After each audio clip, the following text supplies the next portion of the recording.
Forget. Always forget. There we go. Welcome to Metavision. My name's Kate. I'm the admin manager here at Metavision. I've probably spoken to some of you on the phone before. I'm your first point of contact, and well, your only point of contact until you start, really. So I just wanted to thank you all for coming. I know it's a tricky time of the day, kids finishing school. I literally had to rush here from school and got here a couple of minutes ago, and dinner time and all that. So I really appreciate you turning up. We have today we're going to start with some inner work from Anne, who is our placement officer, in a few moments. And we've also got Paul, our Dean of Education, with us today, who will give you a little spiel, and he'll make you laugh and he'll make you cry and he'll do all the things that he does. But we do welcome any questions at any point throughout, so feel free to pop your hand up, or you can type in the chat if you feel more comfortable. Feel free to interrupt Paul as well if you do want to have a question that's specific to that moment. We don't mind at all, and we'll also hang around afterwards to answer any questions you have. So yeah, we have quite a few people on the call, but if anyone, most people have got their cameras off. A few people got their cameras off. That's fine. If at any point you want to pop in and say hi and stick your camera on, feel free to. We won't call on you unless you have a question, so don't feel nervous. So my role at Metavision is to virtually meet with every inquiry that comes through. I walk you through the process. I can answer any questions about the courses, about the teachers, about payments, about your enrollment and your prerequisites and so forth. So once that's done, we get you all enrolled, and then we've just started a series of 6 months of orientation Zooms actually for the next cohort going in. So every month we've been meeting and just talking about different topics, which has been really nice to get to know the new students and for them to know each other as well. And then once you are enrolled, I hand you over to beautiful little course coordinators that will take your journey from there. But you'll still be in contact with me because I deal with all the paperwork and the payments and anything else that pops up. If anyone has any questions about our intensives today, we would love to hear those, because I know that's a big part of the course and a lot of people do have a lot of questions about that. Metavision has been running for 21 years this year, which is pretty exciting. And we've recently moved our location to Brisbane for our intensives, to this beautiful, beautiful eco centre at Griffith University, where it's covered in forest and animals and yarning circles, and it's a beautiful place for our intensives to be held. So I'm just checking, I'm making people are in the waiting room. Just let them in, let everyone in. All right, so we might start with Anne. Anne's going to do a little bit of inner work for us, maybe about 5-10 minutes. You're welcome to turn your cameras off when she does this. We do inner work almost every day at Metavision, not just with the students, but with the staff as well. Anne runs a morning meditation for our staff. Every staff meeting we have, we generally start with some sort of inner work, which is really cool. So we kind of live and breathe this, and we wanted to give you a little taste of what that is like, because it is all the way through the Metavision model and through the course. So something that you'll become familiar with. So I'll hand it over to Anne for a little bit. Thanks, Anne. Hi, thank you. Thanks, Kate. Thanks for the introduction as well. Oh, sorry, that's my dog. Perfect timing. Stop talking, Charlie. So look, part of the journey, we value holism, a holistic process, and a lot of the work that we do is inner as well as outer work. So by working with ourselves, we're able to work better with each other. We're able to work better with our clients. And as students, it's like you're going to start on this incredible journey if you join in with us, where you really get to delve into the different depths that you have as a human being. Some of you may do that sort of work already, and what you'll get through working with us is a deepening of that and an enrichment of that. We do most of our processes are all around both that kind of looking at that inner work, as well as looking at how then that affects the people around you in your outer world and how you relate to that. So as I said, I'm going to do a small meditation with you, looking at that and giving you a chance to just to get a taste of some of the work that we do. All right. Now, everybody looks comfortable. I see a lot of cameras turned off, so you're obviously getting comfortable. Is there any questions before we start, or you feel okay, ready to go? Beautiful. Great. All right. So just approach this from where you're comfortable. Go as what suits you and what works for you. Now, one of the things that I use a lot in meditation, one of my passions and my research, my work is all about that kind of inner work and spiritual work. And I use a lot of verses to do that. So I'm going to use a verse for this. And I'm basically going to adapt it and I'll talk it out. And I just want you to really listen to the words and just allow them to become alive inside yourself. Just travel with them and go with them. So for this one, you just sit yourselves comfortable. Make yourselves nice and comfortable. Great. Just going to let that door get shut. All right. So hopefully now we've got some silence. You might just hear the crickets in the background here. But I want you to take a moment to just to like put your attention on your heart and think of your heart. And as you let your breath go inwards, bring your attention down into your heart.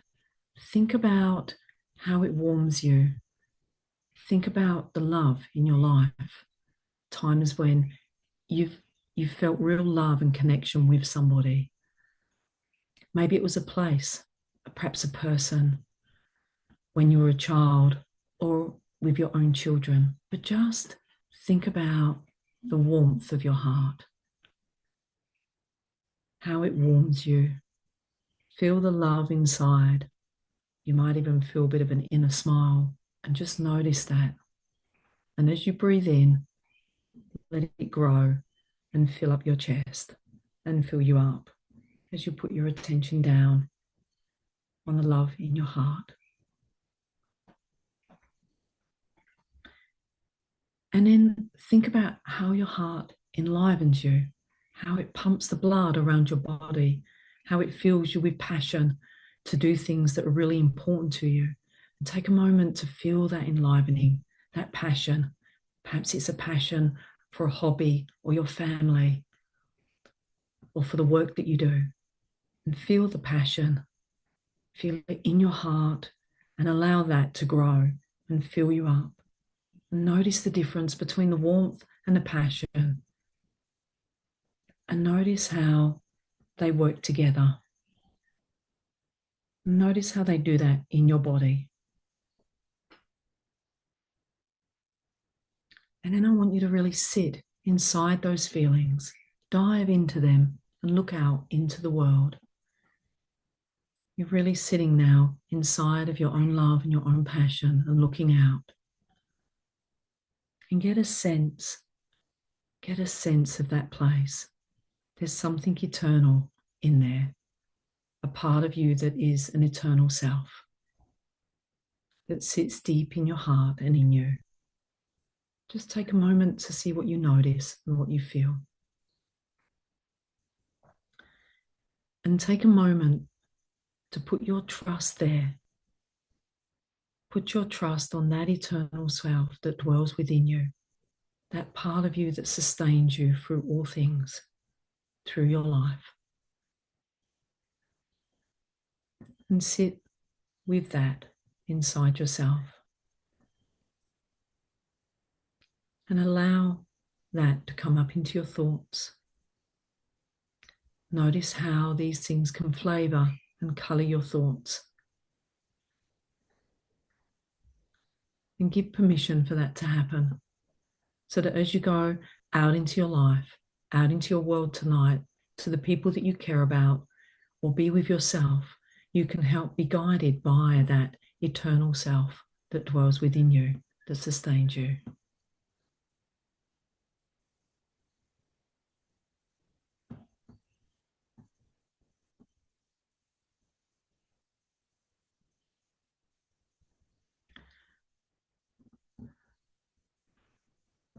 In a minute, you're going to open your eyes and listen to Paul speak and share his journey and his dreams. And think about your own journey and your own dreams and see how they resonate and what you can take away from tonight to take home with you.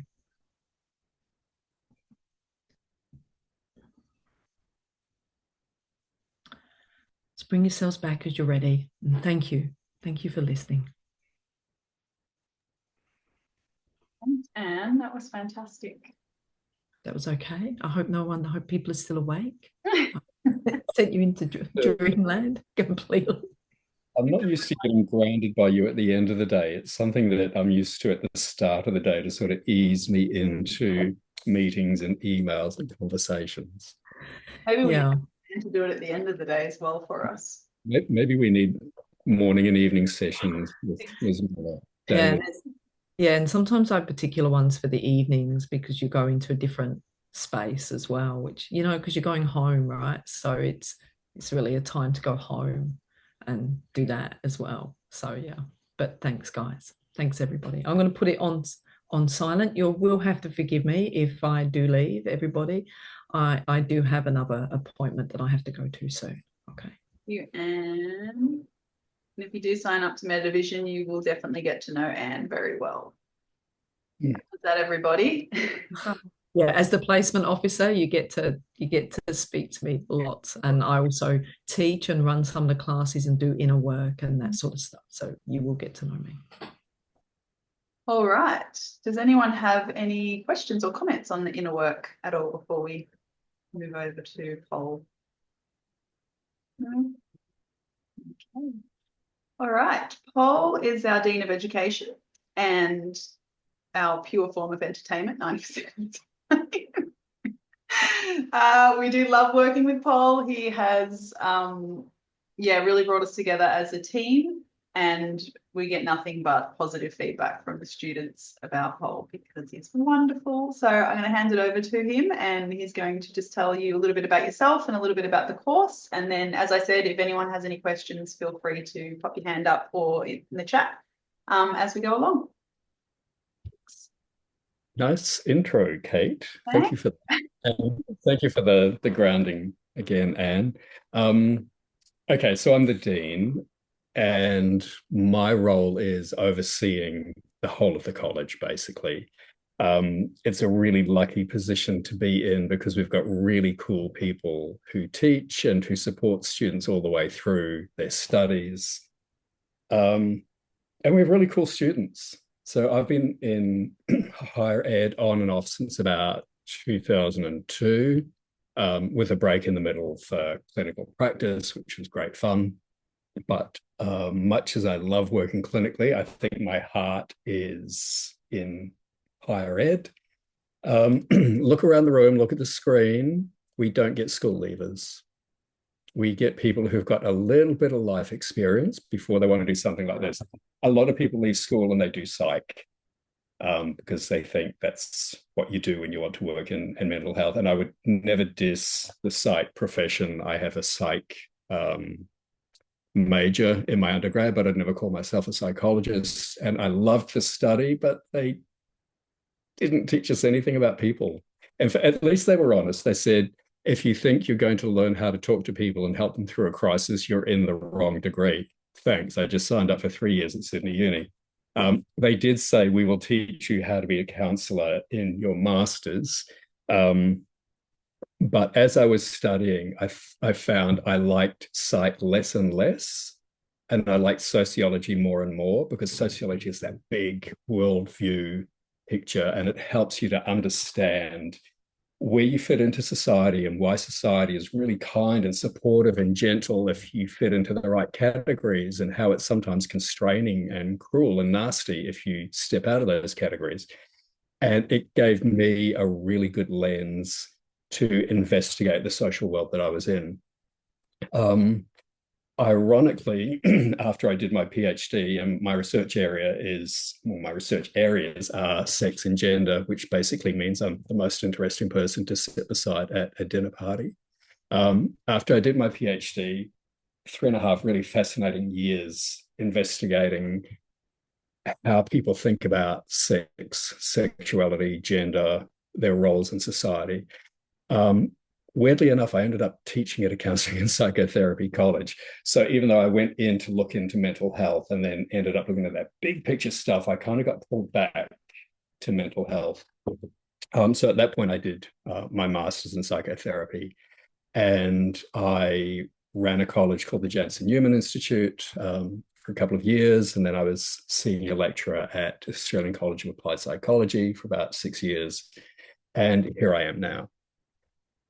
What I like about a college like this, and that applies to JNI and ACAP, is the people who want to work in this area are generally really kind and intuitive. And if they haven't quite got to the intuitive part at the start of their degree, they have by the end. What differentiates us from other colleges is that while there are a lot of colleges teaching counselling, either at a bachelor, grad, dip, or master's level, a lot of them will focus on theories, skills, practice, which is great. You need to do that. What very few of them do is our secret sauce, which is to put the student into the lens where they look at themselves as much as they look at their skills. So we are going to gently push and pull you through a development process across the degree. All of the units are based on a trauma-informed practice. So we're never going to traumatize you along the way, but we are going to ask you to do a big, deep examination of yourself and your soul to get through the degree. And I say soul on purpose because, again, that's something that a lot of colleges can't get their head around. The idea of spirituality or life beyond what is immediately observable. And for me, on one hand, that's a real challenge because I was brought up Catholic, but I went in the exact opposite direction at a certain point in my adolescence. And I struggle with the concept of God.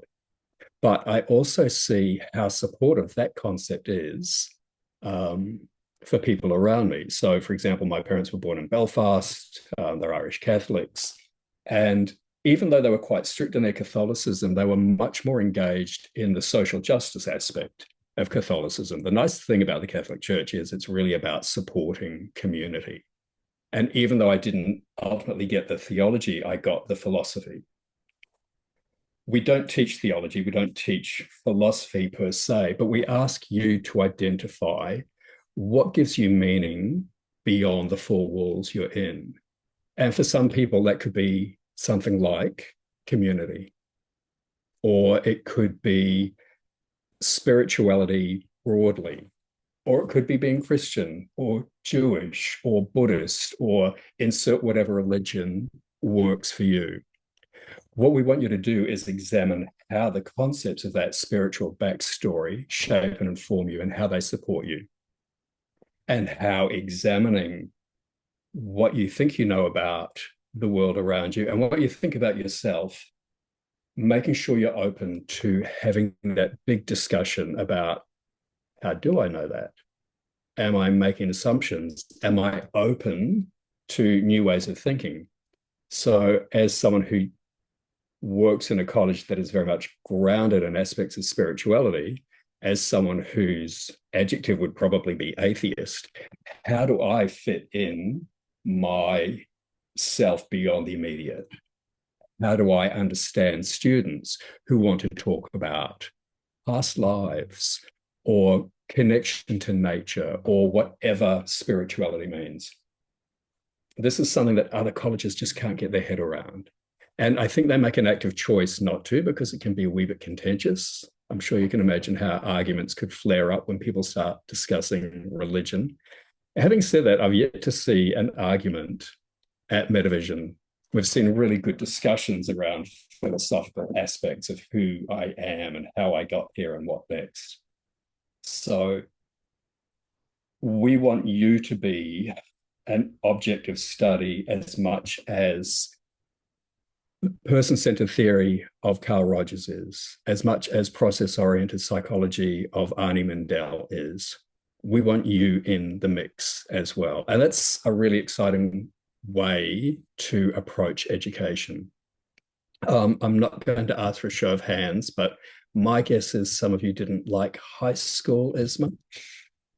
Some of you may have failed. I said no show of hands, Melissa. Some of you may have failed high school. Here we go. So for me, I went to university at about 32 or 33, and I was basically at uni for all of my 30s. And it was life-changing. Absolutely, totally life-changing. I went from entry-level jobs. I went from long-term depressed with a little bit of a drug habit in my early 20s to understanding how I fitted into society and understanding that when you study something that is of real interest, your brain wakes up. Please don't ask me to do stats. I scraped through stats at undergrad.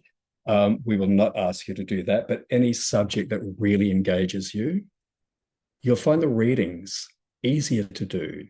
You'll find writing an essay or working on a PowerPoint presentation or doing a skills demonstration with a peer. That's not work. That's just fun. That's absolute intellectual and emotional connection. Studying as an adult is so far divorced from that shitty experience that was high school. I'm the dean, I'm about to say shitty. If you've already done a degree, you might have had a great time. You might have learned some really interesting stuff, but did you get to study yourself? Did you get to move into a career where you feel fulfilled? I was working in clinical practice during the pandemic, and working in mental health during an international crisis is a really great way to A, see if the skills you've learned actually work, and B, to see the impact that you can have when you are trained, when you know when to intervene, when you know when to hold back and just listen, when you need to make encouraging noises or be more directive. The changes that I saw in clients who I worked with during that period was profound. And sometimes it was quite short interventions. Sometimes you would see the difference in 3 sessions and they might keep coming back, or they might be enough. I had other clients who I would see for 2 or 3 years, and you develop boundaried but strong connections to people. They don't become your friends or your clinical friends, but they become people who you are involved in aspects of their life. It's a really humbling and beautiful experience. I can't think of a day in clinical practice where I ever didn't want to go to work. To train yourself into a career like that is really exciting. I often talk about my friend Dorothy. She was studying at the University of New England when I was there. And as with Metavision, we would have week-long intensives on campus, intense interactions with educators, with other students. And we would stay on campus in halls of residence. No one knew how old Dorothy was. She was just this very elegant lady with white hair. And I mentioned, I think the second time I met her, that I was having a fight with my accountant who had lost a small but okay sized chunk of money. And she went, well, tell me what happened. I'm an accountant. Let me see if I can give you some advice. And I went, Dorothy, you're the most counselory lady in history. You're not an accountant. She went, no, that was my first career. And she had been an incredibly successful accountant for a large NGO in Victoria. 3 tragedies hit her in a short space of time.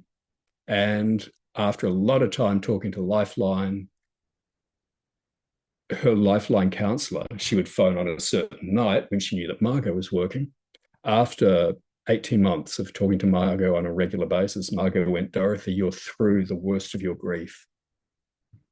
What you really need to do now to heal is to become a counsellor. You are the perfect grief counsellor. You're smart, you're self-observant, you've been through the cauldron, you come out the other side. By the way, I'm senior lecturer at the University of New England. Please enroll in my bachelor's degree. So she did. When I met her, she was doing her master's. when I finished my PhD, she said, that looked like fun. I shall do one now. And she did. And she became Dr. Dorothy Ratnaraja at 79. And she worked until she was 88. And then when she retired, she kept doing work as an academic for the University of New England. They just stopped paying her. But she kept reading and supervising honors, masters, and doctoral students.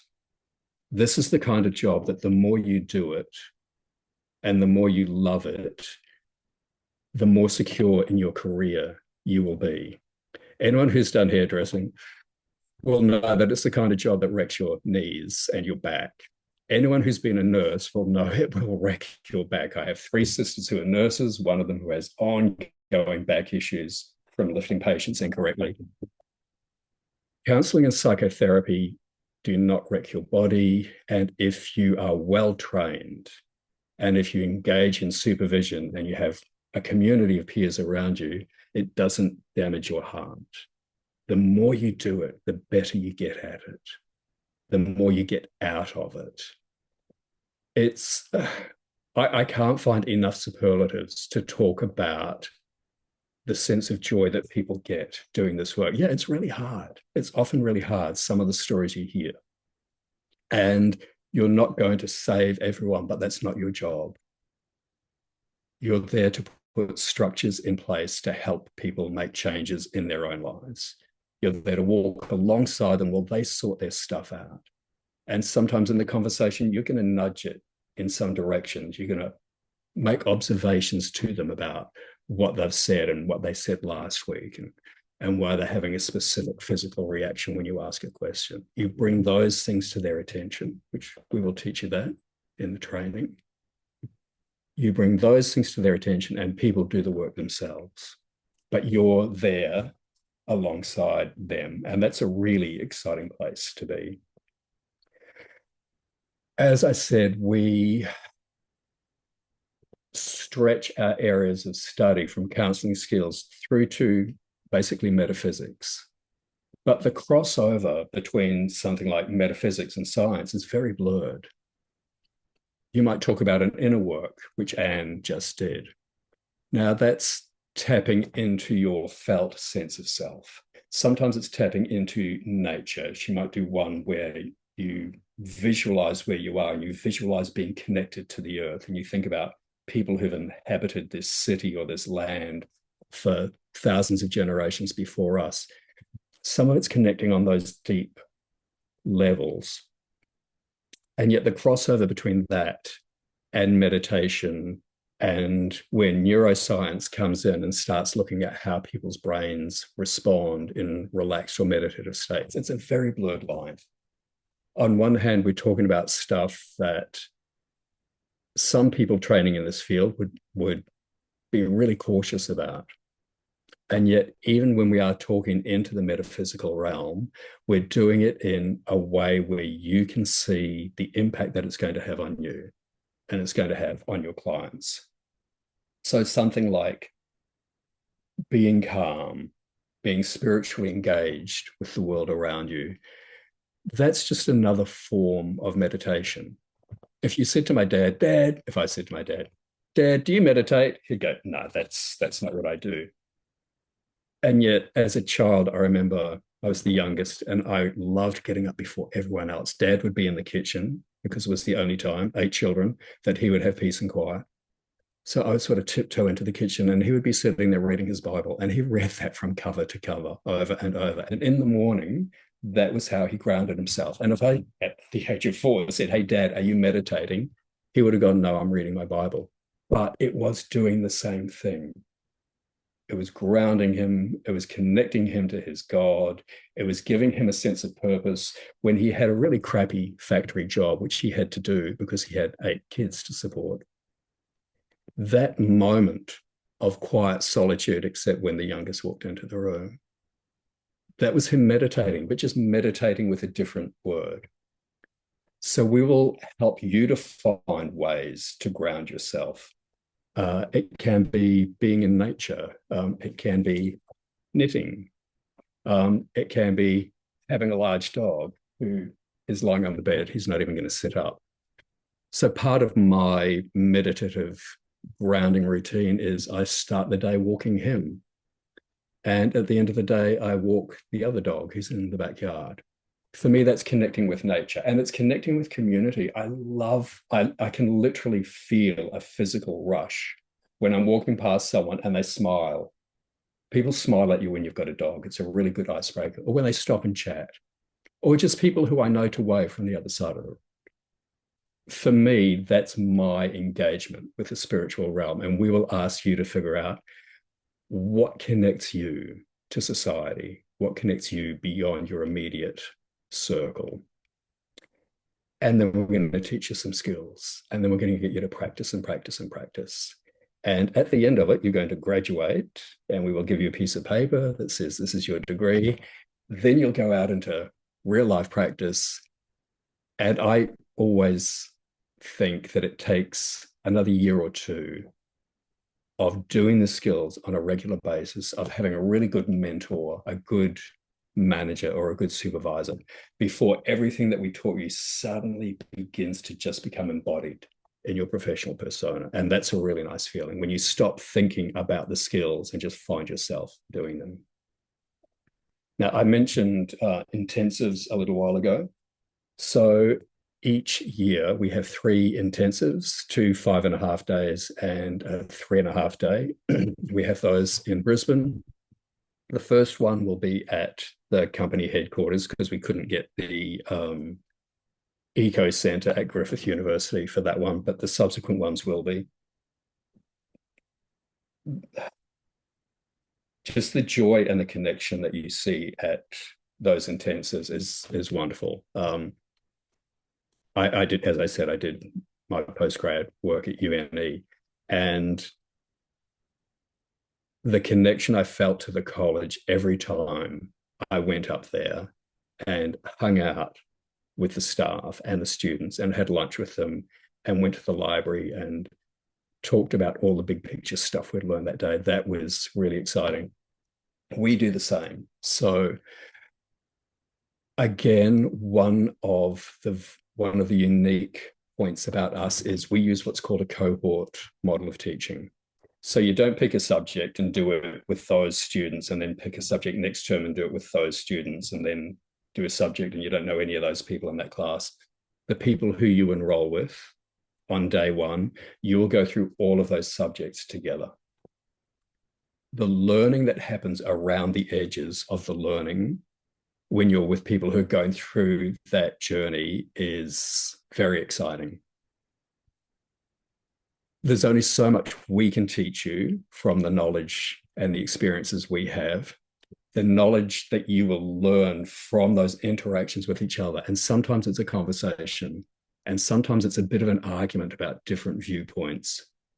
And sometimes it's talking about what you've learned and then sharing how that applies to something really challenging that happened early in your marriage or late in your childhood, or why you don't talk to someone in your family. The learning that you get to do with a group of people who you are going to study with for 2 years is exponential in terms of how much more it kicks in the book learning. It was the fact that we had the cohort model that was, for me, that was the pull back to working in higher ed. I was quite happily working in clinical.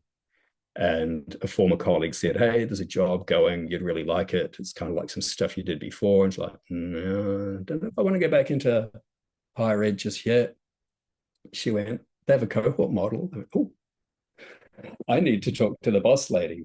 And it was a really immediate sense in the interview that it was a good connection. And if I had any doubts, so we did an inner work with Anne at the start. If I had any doubts in the very first meeting, Logan, the CEO, did a welcome to country. But it wasn't the generic, we acknowledge the traditional owners of the land, where you say the memorized phrase in 30 seconds. She went on for about 10 minutes. And somehow she wove the idea of acknowledging country into emotionally and physically connecting to the physical environment that you were in. And she just did this beautiful 10-minute guided meditation, which was also welcome to country, but also a chance for the staff to connect. Excuse me. And I was stepping into a room, or a room like this, an electronic room, with people who knew and loved each other. And right from the start, I felt that connection. And I'm about to lose my voice, so I'm going to mute for a second and have some water if there are any questions. Thanks, Paul. You know, we do have a PowerPoint that Paul was supposed to run through, but he kind of went off script, so I let him go. We have a PowerPoint. We do have a PowerPoint, but that's very boring. This is much more fun to watch Paul try and think of everything. And he talks so well that I don't never want to interrupt. So I'm not going to bother with the PowerPoint now. It's a few weeks since we've done it. I forgot I'm actually We've done it 1,000 times, and it's much nicer just to talk from the heart like Paul has been. Did anyone have any questions at this point? We'll give Paul a second to catch his breath. Did anyone have any questions at this moment or any comments? I just wanted to ask, is it fee help? How do the fees work? We don't have fee help at the moment. It's something that we're looking into, but it's something that might take 6 months to 2 years to actually get approved. So at the moment we invoice per semester, and you can pay that upfront or per month or per fortnight. We also have a part-time option to help spread the cost. So the part-time option is basically half of the full-time. So you'd only be doing 2 units per semester. So it does reduce the cost, but it increases the time, unfortunately. So yeah, if you want to reach out to me after this, I can send you an example of the payment plans based on what course you're looking at. Yeah, that'd be good. Yeah. How would I do that? I'll put my email in the chat and everyone can just write it down. Very technical, aren't I? Make sure I spell it right. There we go. If anyone has any questions after this, you can feel free to message me. Yeah, so that's the fee help, but we do have part-time and full-time available. Thank you. I'll just try to find your... Can you find it on the side? I'm technically challenged. That is All I can see is thank you and goodbye. Oh, underneath that? Oh, no, sorry, I'm direct messaging Melissa. Sorry, Melissa. Let's try that again. Where are we? It's Kate at metavision.edu.au. No, it probably would have been easier to say it. Yeah. And look, that's one of the joys. Oh, you're doing admin at Doing admin, just yeah. Thank you. 2 email addresses. In case I'm not here that day. One of the fun things about Metavision is we're small enough so that everyone's email is basically their first name at Metavision. And that means we hire 2 of the same people with the same name. We don't know what we're going to do then. And the other one I wanted to ask was, is it all online except for intensive? Yes, the learning is online, and then you have 3 intensives per year of study. You also do have your placement. If you're doing the graduate diploma, that's 100 hours. If you're doing the master's, it's 200 hours over the 2 years. And the placement is you need to select a location close to you or somewhere that suits you. A placement centre, it could be another counselling office, it could be a mental health clinic, drug and alcohol clinic, something along those lines, whatever you're interested in. We have a placement officer who you met, who was Anne, who can help you set up the paperwork with these people and get it all going. And then you'll do your hours with them, and that will depend on what they've got available and your schedule. So you might take a couple of weeks off work and do it all in one block. You might spread it out every weekend or nights or whatever works for some. Everyone's different. So that's also in person, the placement. Is that the 200 hours? 200 hours for the masters, yes. And that's done over, if you do full-time, over 3 semesters. Starts in semester 2. And just one last question. Yeah. Do you have accreditation, with the bodies? Where techs are accredited, but the graduate diploma is not a pack for accredited course, but it carries into the masters. So if you complete the 2 years and do the masters, you'll get pack for membership. Thank you. No. It's not that we're not good enough to get pack for accreditation for the graduate. PACFA, which is the Psychotherapy and Counselling Federation of Australia, will not accredit a training that's less than 2 years. So you need to do 2 years and then you can become a registered counsellor through their auspices. Thank you. And if people don't know what TEXA is, it's the Tertiary Education Quality Standards Agency. Oh, well done. I was not actually, I was going to try and guess half of that. I have our AQF levels as well. I'm so deeply enmeshed with TEXA. I know. They're a very government department. They're part of the Department of Education and Training. They are completely necessary because we're asking you to spend a lot of money and a lot of time on your future. And to make that investment, the government needs to know anyone who is offering a postgrad degree or an undergrad degree, they have to be kosher. You can't just do like generic counseling skills and navel gazing and ikebana and call yourself a counselor. We need to prove to them that our degree is based in science, that when we benchmark against other higher ed providers, we're teaching at the same level. We need to prove how many of our staff have PhDs. We need to show what our research profiles are. And my dog's sitting. I know. Paul's dog likes to interrupt a lot. Basically, they need us to prove to them that we are worth your investment. And it's a continual process. So we are TEXA accredited. We have to go for reaccreditation again because you don't get accredited and that's it. You need to keep supplying them with information to prove that you're doing what you're doing and doing it well. So that's what TEXA is. It's in my head at the moment. Dina, you had a question? And we'll jump to you, Melissa, after that. That's okay. Yes, I do have some question. Hello, nice to meet you. Sorry, I came a little bit late. That's okay. And I was inquiring dropping in and out there. I just finished the. Can you see me and hear me? Yep, that's better. Go. Okay. Hi, nice to meet you. So I just finished the diploma community. I was inquiring to move forward towards counselor, and I have been told that my diploma is not. I cannot get any credit. So I have been told that if I want to do this school, I have to do the bridge course. Eventually the bridging course, which is I think is 7 weeks. Yep. Were you looking? And then diploma. Were you looking to enroll into the higher ed course this year or next year? I was thinking the bridging course this year and the diploma next year. That's fine. Yeah, our bridging course, definitely. If you want to send me an email on that email I put in the chat, I can send you all the details on the bridging course. Yeah, but I am based in Sydney. Yep. So can I do it online? The bridging course is all done online. Yep. It's a 7-week. What about then the diploma? The diploma, no, you'd need to come to Brisbane for the intensives through the year. How many days per There's 3 intensives per year and they range from 3 to 6 days depending if you are full-time or part-time. Okay, full-time? Full-time, it's 2 6 days and 1 3-day. Okay, so let's say twice in a year I should come up. 3 times a year.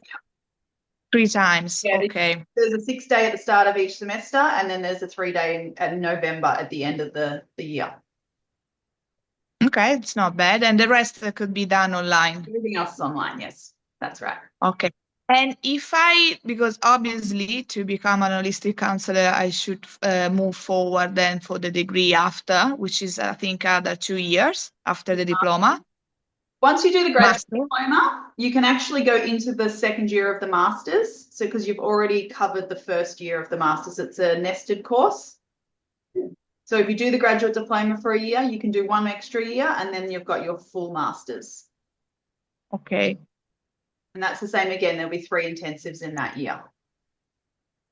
I'm not quite sure I understand. Sorry.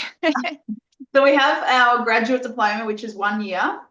Yeah, And we have our masters, which is 2 years, but the graduate exactly. diploma is the first year of the masters. So Oh, okay. So then I will have another year to cover. Okay. so So essentially, I will get the credit from the diploma for you the master. yes, you'll get the graduate diploma, and then on completion, you can go and choose to continue on and get your masters after another year. Yeah, Yeah. yeah, to get the accreditation for the PAF, Yes, how you that's say? right. Yeah. Master. Okay. Thank you. That's all. No problems. Dina, sorry, I had a question. So I was looking at the options that you have, whether it's there was a course that you can do online, like the online options, and then something that's not online. But generally speaking, technically speaking, you could do the course online anyway, right? Because as long as you make it to the intensives, you don't have to be based in Brisbane. Oh, no. No, you don't have to be. Most of our students aren't based in Brisbane. They're all over Australia and some international students. So as long as you can make the intensives, you can work from wherever you are, because the rest of it is done online, and you can also choose a placement centre that is close to you, wherever that is in the world, really. And my second question was obviously that this institution is influenced a lot by Arnold Lindell and a couple of other influences. But if I study in Metavision, will I also be exposed to other techniques? You know, I'm not a big fan of CBT, but I'll just put that in as an example. For example, will that modality be taught as well? Or yeah, I'll let Paul answer that one because he was much more equipped at answering those questions. Go for it, Paul. I'm sort of emotionally allergic to CBT. I can see how it works in some contexts. I think it's good at treating some symptoms. It doesn't help people understand the underlying cause of the symptoms. So, like, we will discuss CBT, but we're not going to teach you how to do it. I don't like CBT, but I use it in clinical practice. But I'll use some of the skills and wrap it into other ways. So we will talk about other ways of working with clients, but it is very much the Mendel approach to working. So we're not going to teach you CBT or ACT or DBT or psychodynamic. It really is grounded in the Mendel model. And this is the reason why it's a cohort structure, because all of the courses, all of the subjects have been designed so one will lead into the other. There's this intuitive development across the course. And that's why we don't have students picking a subject and picking another subject, another term. You study in a way where the knowledge from one unit springboards you into the next. And the relationships you build with the students in the first semester come through to how you're going to develop in the rest of the degree. Good. Question? Melissa had a question, I think. Oh, you're on mute. Yep. Thank you. Found it. Look, I've been looking at Metavision for years, okay? And I can see that a few things have changed since the last time I came to an information center session. I have a Bachelor of Social and Community Studies, which was majoring in counselling, but never followed on to actually start the counselling. I was working in community sector and then stuff happened. So, but now I'm 56 years old and I'm looking at where to from here. Okay. So what I would like to know is, A, do you have any older people doing it? Okay. Like, am I going to be comfortable in the cohort? And also, what size is the cohort that we'd be going through with, like with the group of people? Okay. Yes, we have a range of ages from sort of mid-late 20s through to mid-60s. When you say older people, I am older than you, ladies, so be gentle. Look, think back to Dorothy. Yeah, I heard that. Mm. Her initial training as a counsellor in her 50s, after like 20 or 30 years as an accountant, she did her master's in traveling in her 70s, her early 70s. She did her PhD from her mid 70s until 79. Yes, it's really an unage restricted, very open profession in terms of the students who you're going to work with and the jobs that you're going to get. It really is something that honors age and wisdom. The more you do it, the better you get at it. It's not like they're always looking for the new young thing coming through. It's not like we're teaching you how to be social media superstars. We're teaching you how to connect with people. So yeah, please don't think that 56 is an outlier for us. Yeah. I guess the other thing is would it be best to start doing, because I haven't studied for a while, would it be best starting in doing the diploma and then seeing how I go as to whether I do the extra year? Yeah. The number of in whether you enroll straight into the masters or whether you enroll into the graduate diploma and then at the end decide to move into the masters. There's no difference in terms of your enrollment or payment or anything. It's just, it gives you that decision. And some people enroll into the masters after the first year. They decide to take the graduate diploma and take a break. So yeah, so that's not a problem. And thank you very much. And our cohort sizes are around 30 people generally. Oh, good. Yeah.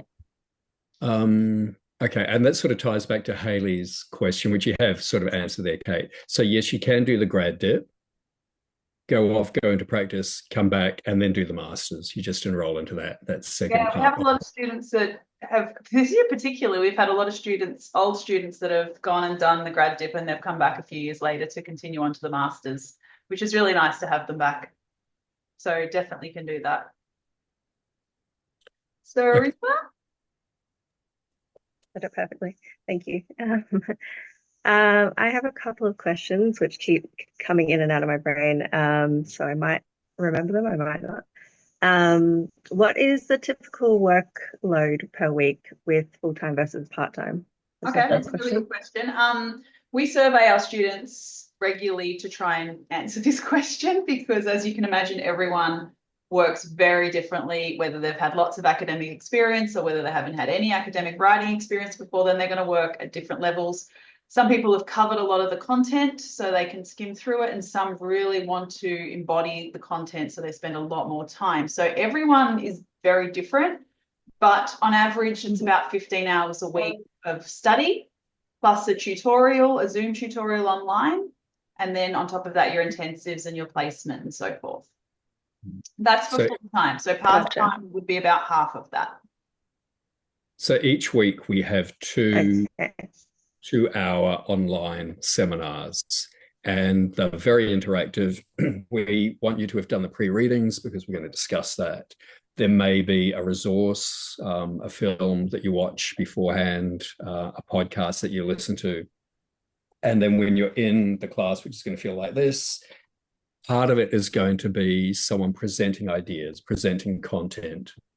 But the key to good online learning is to make sure that it is interactive and involved. No one wants to sit and look at PowerPoints for 2 hours while someone says, slide 7 will now discuss the importance of the micro skills. God, I just about myself to sleep. We want it to be an environment where you can do this, where someone can say, hey, I've got a question. You don't have to wait until the end. You interrupt and say, what about this? My experience was different. That actually really resonates to what happened to me in my early 20s. You know, we want that interaction, and that's the cohort learning, because the more you hear that from your peers, the more you get a sense of who they are and how they got to this point in their life. And the more open you feel about saying, oh, that reminded me of this amazing experience I had just before I turned 30. Or, wow, that just makes me think what a slump I hit when my grandparents both died within 3 months of each other. So all of that becomes grist for the mill of the learning. We want it to be interactive. So you are going to be at your laptop for a couple of hours a week, a couple of hours a night, twice a week. But we will make sure that it's something that you want to be doing. That's the key to good online learning. The amount of reading you're going to do around the edges. There are some weeks, as Kate said, where you might have an article that takes you an hour to read. There might be some where there's 2 chapters in a book, and that might take 2 hours, and a journal article and something to watch online. And then, of course, there's going to be times where goodbye weekend, I've got an assessment due. But we want to make the assessments exciting. So it should be something where it's like, yes, you need to set aside some time to work on this, but it shouldn't feel grueling. It should feel really stimulating. It sounds really nerdy, but writing an essay is a joy if you know the content and if you enjoy it. And we try and not be too essay focused. There are other ways in which we help students develop their own learning along the way. What about the essay? Are like case study, role play, question, they based on what? Yeah. Yep. And again, in the online class, we might have 40 minutes or an hour of content and discussion. And then we might break you up into small groups of 4 where you discuss the chapter of the book, who got what out of it, what was challenging. And then we might break you up into dyads or triads, where it's like, okay, we talked about this skill of amplifying an emotion, practice it with each other. And the third person in the triad will be making notes and going, Surinder, I noticed you did this at that point. What went on for you? So they are interactive classes. We want you to practice the skills so much that it never feels daunting. It just feels like, oh, I'm going to practice this thing that I've been doing for a while, so that when you do go out onto placement, you're not going to feel like a rabbit in the headlights. You're going to hit the ground knowing what comes next. Now, there's a question. What if we fail the essay? We will guide you through how to not fail. All right, thank you. I'm not being facetious. I'm not being facetious. As I said, I failed high school and I did well at uni. Writing is a skill. We will teach you the skills of writing an essay. If you've already studied at a higher ed level, you will know how to do it. If you haven't done it for a while, you will pick those skills up, like riding a bicycle again. And when we are assessing a task, we want to make that sort of an enjoyable way of learning. We make sure we don't humiliate students. I don't think any colleges really do. We might point out where you can do better in some areas, but we're not going to bang on about how badly you got it wrong, because students, if they're paying attention, if they're putting themselves into it, what we're going to get is your particular understanding of that concept. And there will be something valid in that for us all to work with. So sometimes you mightn't get a mark that you're as happy with as others. What I generally find in courses is the further on you go, the more solid your marks become. It's a skill. It's a skill you're going to learn. We're going to teach you, but you're going to do a lot of the work yourself. You will learn what a good essay feels like. You'll know when you've handed in something that's a credit versus something that you're pretty sure was a high distinction. And if it's not a mark that you're comfortable with, then you can talk to your marker about it. What could I have done better? But we also want you to reflect on, how was that for me? Was there some of the content I just didn't connect with? Was I not engaged, or was I just too tired and stressed to do a really good job? It's a skill.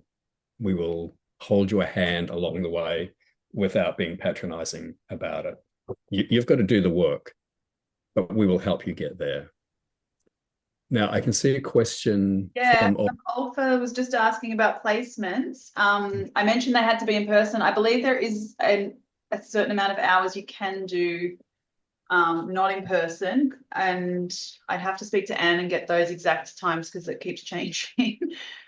We don't necessarily help you find a centre, but we do have Anne on board to guide you and we ask that you go and find something that suits you, and then she will help you set it up. If you really are struggling to find somewhere, then she'll definitely jump in and help you. But normally students come to us with ideas on where they want to go, which is really nice. But then also, my second question. also you may have an area of particular interest to you. I very early in my career, I worked in an adolescent drug and alcohol clinic, and it was fascinating. And then when I did my clinical placement for my master's, I ended up in an adult drug and alcohol center. It was fascinating at the other chronological end. We do have a database of organizations that have taken our students before. Now, that's obviously going to be geographically dependent. So if you're in the middle of Sydney or the middle of Melbourne and you have access to transport, we're probably going to have something that we could say, hey, the Hills Clinic in Kellyville, can you get there? They've taken our students before. Or Wesley Private Hospital in Ashfield, where I did my placement. You can talk to them. They know who we are. We do want I was just saying, because they have access to an online counselling setup. I just saw that. Is it your own counselling centre? I don't know if I'll get an answer. I currently work. Oh, okay. So someone you already work for. I think you can do up to 40% in your, last time I checked, in your own practice or company. But the idea of placement is to do something different than what you're already doing as a career or the counselling that you're already doing. But if you would like to chat with Anne, just email me and I can set up a call with you and Anne if you'd like, and you can get some more details around that. Yeah. And I've seen students do placements at EAPs. I've worked at an EAP that had students doing their placements there. So it is viable. I don't think you can do all of it. I think you need to branch out. Yeah, talk to Anne. I'm not sure if you can do it all there, but there's going to have to be some face-to-face component or a certain number of hours. Anne will be more across those details. As Kate said, the regulations around it are continually changing at the moment. PACFA are redesigning their training standards, so we're keeping up with what their directives are. I think Dina had a question.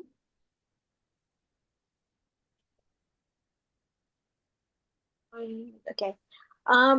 So I read that one of the things that are recommended, not even recommended, is that you go through your own counseling while you are studying at Metavision. And I did read that the counselor needs to be, I think, PACFA accredited or somewhat. If I'm already going through therapy, as in I have my own therapist, but she's not PACFA accredited, would that be okay? Well, it depends on who they are. Like if that ACA, Australian Counselling Association accredited, that's cool. If they're a mental health social worker, that's cool. If they're a psychologist, that's cool. Oh yeah. Okay. So if a psychologist is okay. 100%. Yeah. We're not asking you to do therapy on yourself to figure out how the Mendel model works. The therapy is just engaging with your internal world while you're doing the study. Yeah. Thank you. It's 5 hours over the 2 years or 5 hours? 30? Hours grad dip and then 10 hours in the masters. Yeah. So yeah, it is advised that maybe you seek a counsellor before you start to get someone that you're familiar with. So when you do start the course, you have someone there to support you through it as well, because a lot will come up for you. So I've got a couple of questions. So Hayley, in regards to the intensives, do you find your own accommodation? You do need to find your own accommodation. There is an accommodation list that we do give you on accommodation that's close by, but it's the middle of Brisbane, so there's lots of options for you. We put all the students that are enrolled in touch with each other so they can organise joint accommodation, Airbnbs, to keep the costs down, to keep carpooling down. So there's definitely lots of options there, but you do have to find your own. And another one, best person to talk to RPL, me. I am the RPL expert, apparently. If you message me your email or you take my email, then I can reach out to you tomorrow and we can set up a time to have a chat about RPL. But we definitely do offer RPL. As you can imagine, there's a lot of regulations and everything around it, so I can go over all of that with you. Any other questions? We're getting lots of questions tonight. This is great. And we didn't even use the PowerPoint. I know, maybe that's the trick. I think the PowerPoint puts people to sleep. This is much better. What else haven't we touched on? So this intake for this year starts on the 10th of March, and we are taking enrollments up until the end of February. So you've still got 28, take 5, 13 days to go. Oh my God, is that when it starts? That's terrifying. So not long at all. And then the first intensive is the 24th of March is the first intensive. So we start the course, and then 2 weeks into it, we have our intensive in Brisbane. So it gives everyone a nice slow start into the course. So yeah, so if you are looking at enrolling and want to have a chat, please feel free to reach out. Melissa, you have a question? That intensive is, I'm away on a cruise that day. What can we do about that? You need to talk to Paul about that. Okay, because that's not good. No. Well, it depends on what degree you're enrolling in, because if you're enrolling in the Masters, we have an 80% attendance requirement. Okay. So if you miss that first one, as long as you attend the other 5, we can work around that. Okay. All right. We will find a way of engaging you with the content that you would have missed. But we have another intensive coming up in I think like the second week of term 2, semester 2, and then one at the end.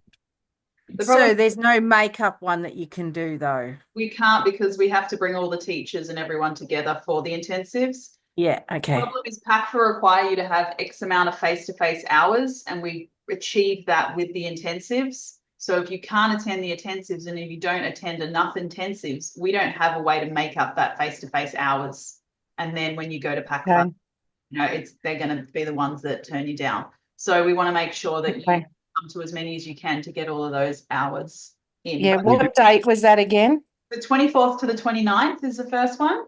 Okay. But what you can do, because I do know that you are keen on enrolling, so what we can do is we can get your enrolment going, and then you can have a conversation with either Pol or the course coordinator and put in a special consideration for that week.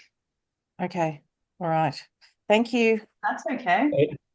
It's not a break point for you. We have had students who, for whatever reason, can't attend, and we can find ways of working around it. So we're not going to leave you high and dry when you're on the high seas, Melissa.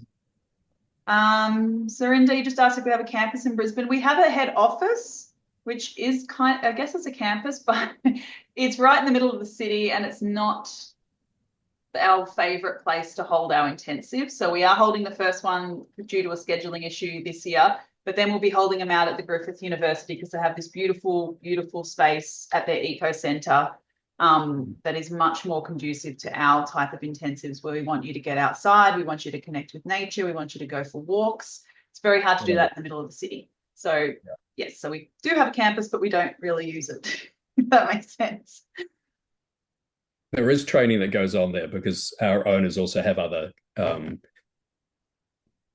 training programs that are far less about engaging you with yourself and with nature. So that's why we'll be there. You can Google Griffith University, Nathan, which is a suburb, Eco Campus, and you'll see it. And it looks glorious. I haven't been there yet, but there's something nice about studying outside of the city. When I did mine at University of New England, we literally had wallabies on campus, which was adorable.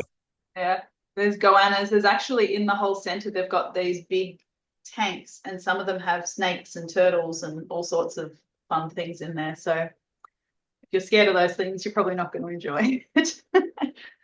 Sylvia just joined us. Hi, Sylvia. Sorry you caught us at the end, but if you have any questions that you wanted to ask, please feel free to jump in. I think we've gone over most things.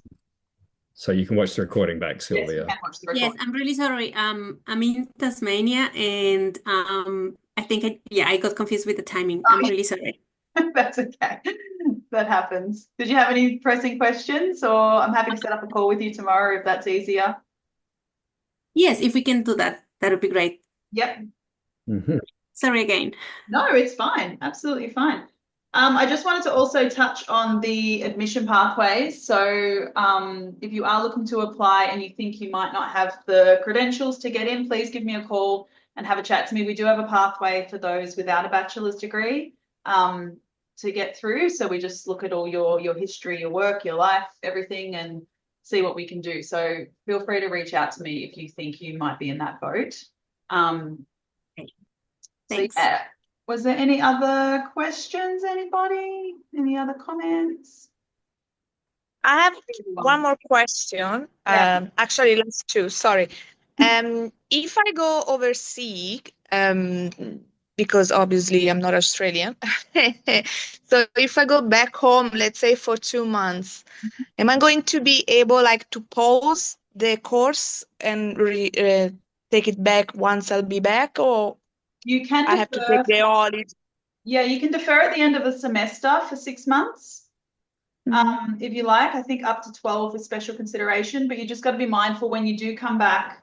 Because we do run on the cohort model, we have a schedule and we can't really throw you back in mid-year because you've got to do the units in a particular order. So you might come back and then have to take 6 months off to then join back in again.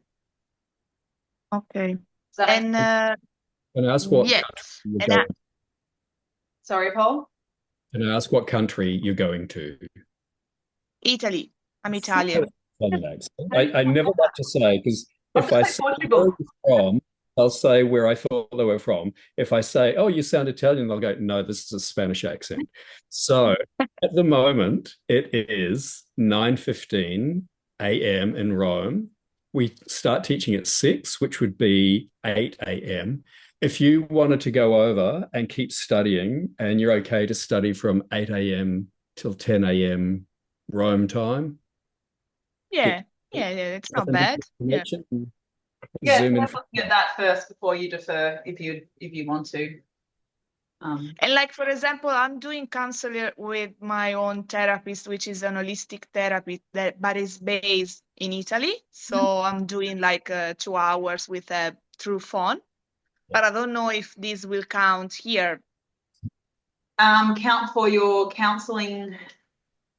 Yeah, you know how to say like it's good if you student have you start to do some counseling on your own. Your personal therapy. I can't see that being an issue. Can you, Paul? Personal therapy offshore.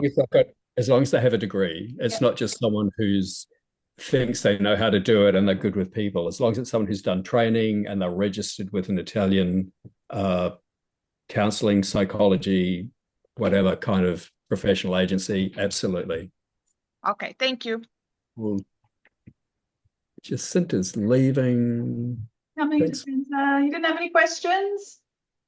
No? Okay, no problems. Reach out to me if you do. See you in Brisbane in a couple of weeks or in a month.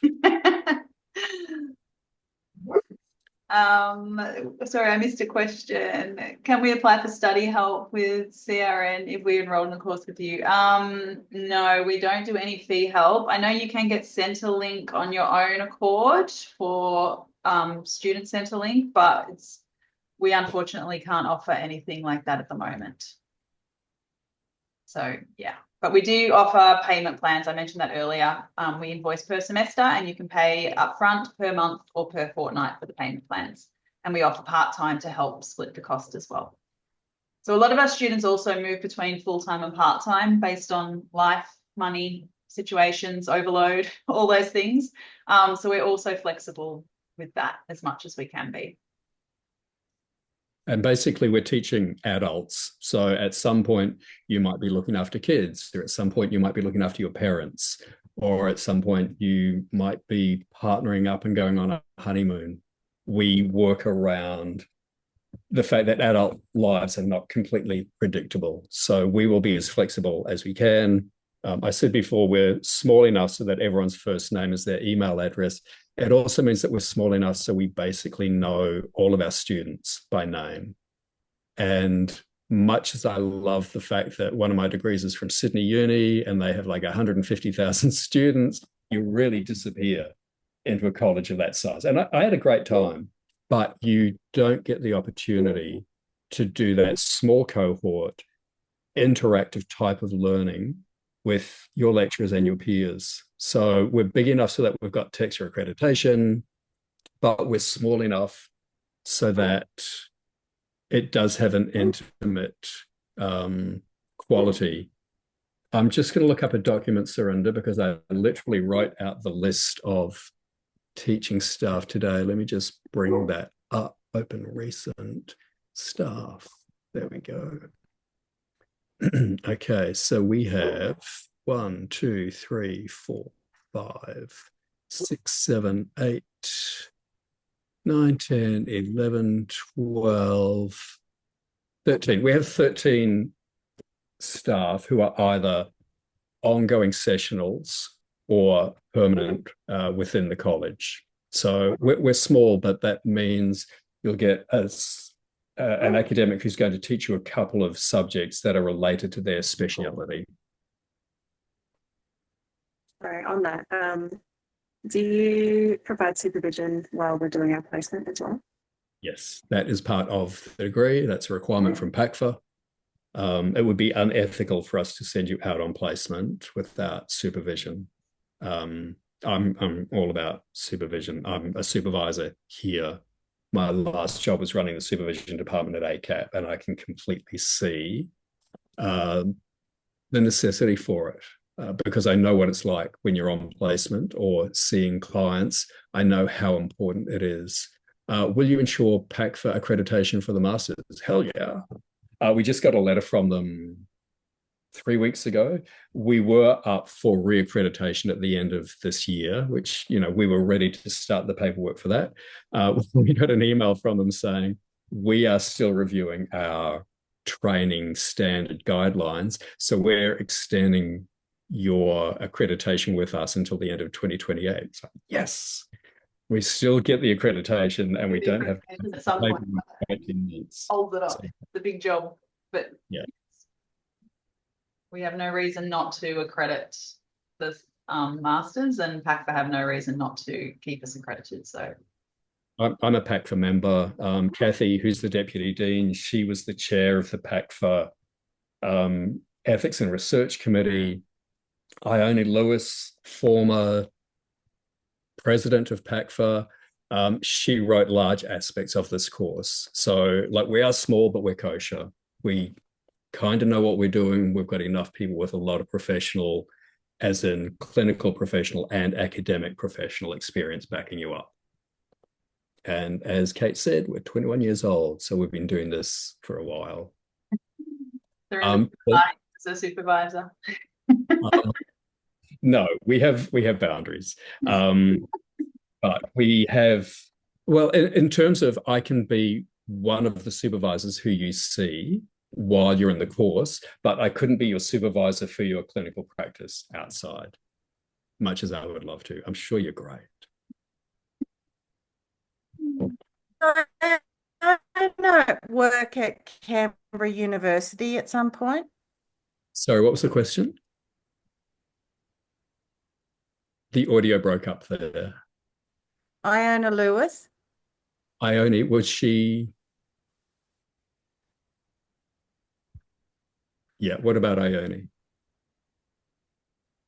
Do you want to type it in the chat box? Was she at Canberra I don't know if she was at Canberra. University? I don't know if she was at Canberra. I taught at Canberra. I still do clinical supervision there.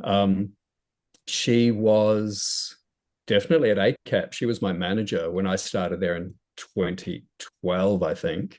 She's been around the traps. She's been at a lot of colleges. She's got an immense amount of professional knowledge. Not sure if she's been at Canberra, though, but I know she has taught at a lot of higher ed colleges, including in senior management roles. I think we lost Melissa. You were Mhm. answering that question. When will we get the recording? I will email it out to everyone tomorrow. So you can have another look at it if you like. There's also on our YouTube channel a lot of these free talks with PowerPoints. Yeah.